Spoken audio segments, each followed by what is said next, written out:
अगर आपने भी किस्त एप्लीकेशन से लोन ले रखा है और किसी कारण अगर आप किस्त एप्लीकेशन की जो रिपेमेंट है वो नहीं कर पा रहे, या आपकी जॉब है वो चली गई है, या आपके घर में कोई इमरजेंसी आ गई है, ऐसे में अगर आप किस्त एप्लीकेशन की रिपेमेंट नहीं करते तो किस्त वाले आपके साथ यहाँ पे क्या कर सकते हैं। अगर आपने भी किस्त एप्लीकेशन से लोन ले रखा है, रिपेमेंट नहीं कर पा रहे, तो ये वीडियो आपके लिए काफी ज्यादा हेल्पफुल हो सकती है। अब देखो होता क्या है कि जब भी हम किस्त एप्लीकेशन की रिपेमेंट को डिले करते हैं तो भाई किस्त वाले हमारे पास क्या करते हैं कि बहुत ज्यादा फोन करते हैं और फोन करके बहुत ही ज्यादा प्रेशर बनाते हैं कि भाई आपने लोन लिया और आप इसकी रिपेमेंट कर दो। आप जितना मर्जी उनको बोल दो कि भाई मेरे पास पैसे नहीं है, मेरे घर में कोई इमरजेंसी है, पर वो मानने के लिए बिल्कुल भी यहाँ पे तैयार नहीं होते। अब दूसरा ऑप्शन यहाँ पे निकल के आता है कि अगर आपने किस्त एप्लीकेशन से लोन ले लिया, अगर हम उसकी रिपेमेंट नहीं करते तो क्या रिकवरी वाले आपके घर में आ सकते हैं। देखो रिकवरी वाले आपके घर में आएंगे या नहीं आएंगे वो डिपेंड करता है आपके लोन के ऊपर, उसके बारे में आपको आगे चल के यहाँ पे बता दूंगा। अब तीसरा ऑप्शन यहाँ पे ये निकल के आता है कि अगर आपने किस्त एप्लीकेशन से लोन ले रखा है,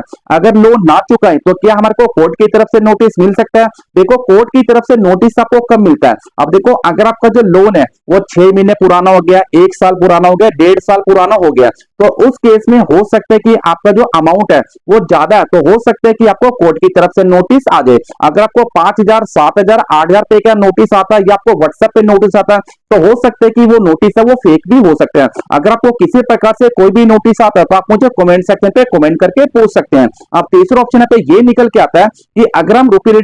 अगर हम किस्त एप्लीकेशन की रिपेमेंट नहीं करते तो क्या किस्त वाले हमारा जो सिविल स्कोर है वो खराब कर सकते हैं। देखो ऐसा 100% है कि अगर आप किस्त एप्लीकेशन की रिपेमेंट नहीं करते तो आपका जो सिविल स्कोर है वो यहाँ पे खराब हो सकता है, क्योंकि जो किस्त एप्लीकेशन है एनबीएफसी फॉर्म में अगर आप एनबीएफसी कंपनी की रिपेमेंट नहीं करते तो भाई ये रिपोर्ट आपकी करेंगे और रिपोर्ट करने के बाद आपका जो सिविल स्कोर है वो यहाँ पे खराब हो सकता है। अब देखो जैसे मैंने आपको स्टार्टिंग में बताया था कि रिकवरी वाले आपके घर में कब आते हैं। अब देखो काफी लोग ये बोलते हैं कि सर हमारे घर में रिकवरी वाले आए थे। अब देखो होता है क्या कि अगर आपका जो लोन है वो 2,000 रुपए का, 3,000 रुपए का, 4,000 रुपए का, ऐसे में रिकवरी वाले आपके घर में नहीं आते। अब रिकवरी वाले आपके घर में कब आते हैं। देखो मान लो आपका जो लोन है 15,000 रुपए का या 10,000 से ऊपर का, तो हो सकता है कि ऐसे में जो रिकवरी एजेंट है वो आपके घर में आ सकते हैं। तो बस यही एक फॉर्मूला है। अगर आपको इसका सोल्यूशन चाहिए तो होता क्या है, अगर आपका स्टार्टिंग का लोन है 1 महीने 2 महीने, तो आपको क्या करना है, आपको किस्त एप्लीकेशन वालों को मेल करना है कि भाई मेरे घर में इमरजेंसी है और जो मेरी जॉब है वो चली गई है,